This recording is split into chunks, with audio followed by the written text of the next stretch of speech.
喺北京路呢一帶嚟講咧，呢一間店算係比較神奇嘅存在啦。呢餐3個人合共消費319.8。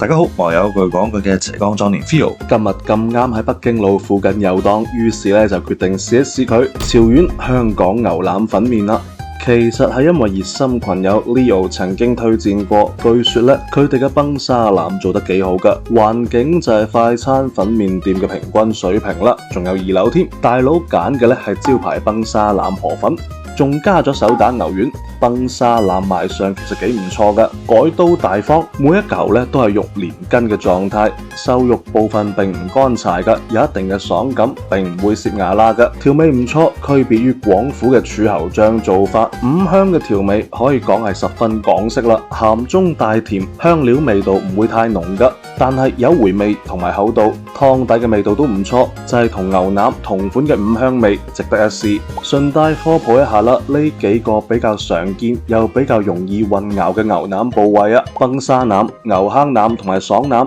崩沙腩其實咧就係牛嘅橫膈膜，肉連筋，有肥有瘦嘅。橫膈膜咧喺牛肋骨嘅內側，肉嘅兩端係連住肋骨嘅，而唔係成個貼住嘅。應該算係新鮮牛腩中最矜貴、最搶手嘅部位啦。一隻牛咧只有1嚿，量並唔多。注意啦，我強調嘅咧係新鮮啦，因為進口凍品牛肉入邊嘅橫膈膜其實口感並唔好㗎，偏乾硬，主要係因為低溫儲藏嘅方式容易抽乾佢入邊嘅自由水，所以咧需要通過烹調手法令佢變得更加可口。一般嘅烤肉店咧會對佢進行醃製㗎，一般嘅中餐咧會選用燉煮或者直接用壓力煲加壓，令佢嘅肉質變得軟嫩。不過其實比起崩沙腩，我更加中意爽腩啊，係牛腩之中最為爽彈嘅部位，又被稱為牛白腩嘅，係一塊薄薄地、爽而脆嘅筋膜，有一定嘅韌勁。而爽腩嘅位置咧就喺呢度，坑腩嘅上方，崩沙腩靠尾部嘅位置，都係屬於比較稀有嘅部位，畢竟量咧都係比較少嘅。至於坑腩就係肋骨間同埋肋骨外嘅肉啦，因為去咗肋骨之後咧會出現一條條嘅坑紋，所以咧叫坑腩。其實咧佢仲有另外一個我哋比較熟悉嘅名㗎，只要唔去骨並將佢切成片狀，佢就係我哋熟知嘅牛仔骨啦。牛坑腩嘅肉質咧，一般咧都比較乾硬嘅，所以需要通過醃製或者燉煮令佢軟化。